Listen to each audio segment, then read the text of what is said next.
When Queenslanders threw out the state Liberal National Party government led by Campbell Newman after one term, it was one of the biggest routs in Australian electoral history.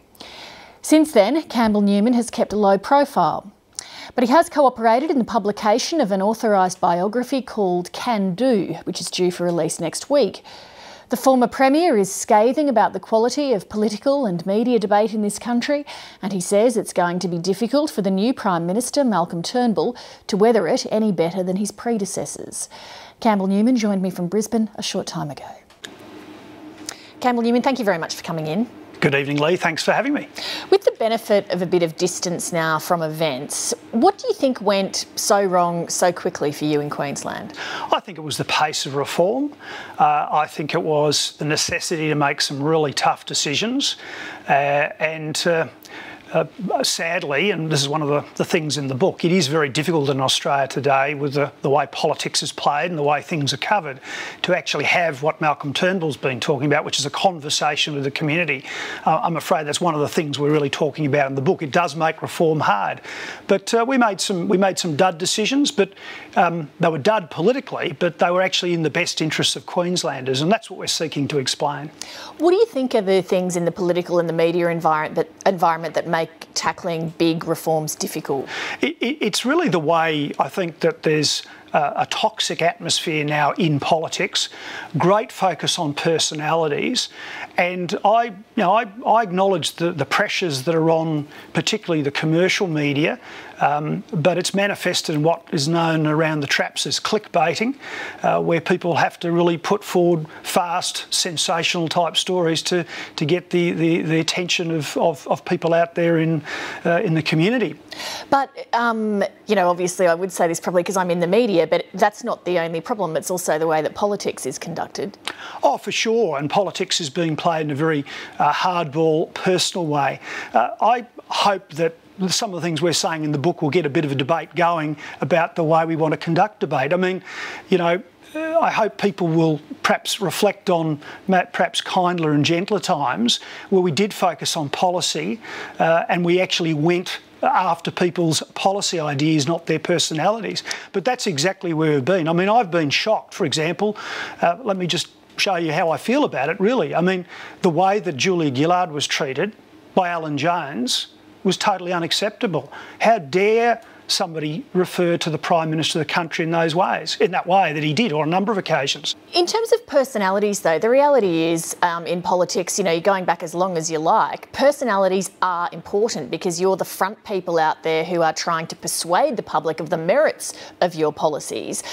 So isn't it wishful thinking to say, well, we shouldn't have such focus on personalities? The personalities are actually key. I think we need to know about our leaders, that's for sure. But I think it's where it gets into this territory of the quite sustained attack on those personalities. I think Tony Abbott, Kevin Rudd, Julia Gillard, all got a bad run. People can read the book and see what they think about myself, but there's plenty of other examples out there as well. In your case, though, to be blunt, what about the personal failures that you brought to bear on the situation? Well, you'd have to put some to me. Well, the fact that basically the Queensland electorate simply stopped listening to you, that it reached a point where they didn't like you to such a degree that they gave your government one of the biggest whacks in history. Yeah, when I was elected as Premier, I was a very popular political figure. And what I used to say to the local press pack was, when I was trying to explain things, why would we put forward some of these decisions if they were not in the best interests of Queenslanders? So I guess I'm saying if it was about a popularity contest, then we're very much in bad territory. Malcolm Turnbull the other day said when he launched his bid for the leadership, he said that politics should be about having a conversation, explaining things, not about slogans. Well, hooray, I agree 100%. But the problem he will face soon enough, and it's already there, I can see it already, is that people don't want to hear his explanations in the media. They're already having a go at him for being too long-winded. What do you think of the federal government's decision to replace Tony Abbott with Malcolm Turnbull? Well, very, very sad because I have a lot of time for Tony Abbott And again, he's a person who's been, subject to all sorts of character attacks. He is a fundamentally decent man, a man of integrity. But what we seem to value today is more what's said about people than what they're actually trying to do. So I'll make that comment. So I was sad to see him go. Clearly, though, the decision that the Liberal National Party the Liberal National Party ended up making was one that has been rewarded in the polls.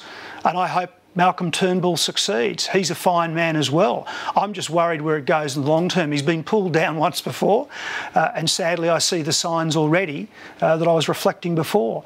But I guess, again, is it right that we have had that many prime ministers in such a short period of time? Are these people so fundamentally bad at the job? I think not. Why are they so different? Are they different sort of people than the quality of people we had in the 60s and the 70s? I don't think so. The environment's changed and it needs to change for the better. But you can have people of wonderful integrity. The reality is, can they win an election? Well, again, I'm not just going to talk about Tony Abbott. I'll talk about Campbell Newman, Ted Baillieu, even Barry O'Farrell, Julie Gillard, Kevin Rudd and Tony Abbott. The shelf life of political leaders seems to be diminishing. And again, I've got to say, I would venture to suggest it's the triangulation between the